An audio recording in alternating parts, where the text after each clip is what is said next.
Men Ramazon oyida 30 kun roza tutdim, lekin namozlarni to'liq o'qimadim. Bir tanishim tutgan rozangiz qabul bo'lmadi dedi. Haqiqatan ham shundaymi? Bismillahirrohmanirrohim. Alhamdulillahi robbil alamin. Vassalatu vassalamu ala khayri xalqihi Muhammad va ala alihi va ashabihi ajma'in.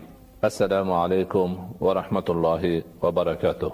Avvalo men muhtaram savol egasini 30 kun ro'zani to'liq tutganlari bilan chin qalbdan tabriklayman.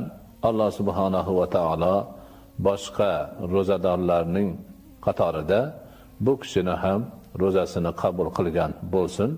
Chunki bandalarning qilgan amallarini, ibodatlarini qabul qiluvchi Alloh taoloning yolg'iz o'zi.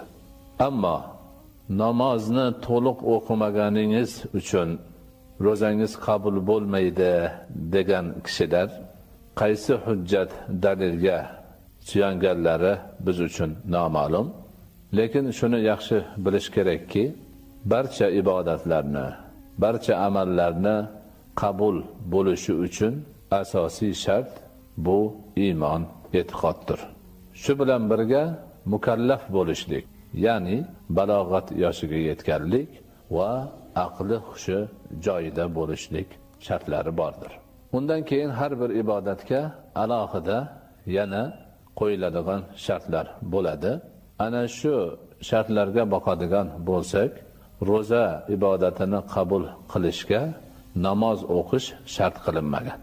Albatta bu degani ro'za tutib namoz o'qimay yuraversa bo'ladi degan gap emas.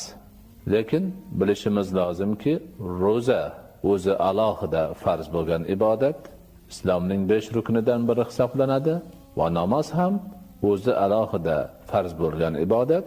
Bu ham islomning 5 ruknidan biri, balki dinning ustuni hisoblanadigan ibodatdir. Shuning uchun namoz o'qimaslik albatta yaxshi emas.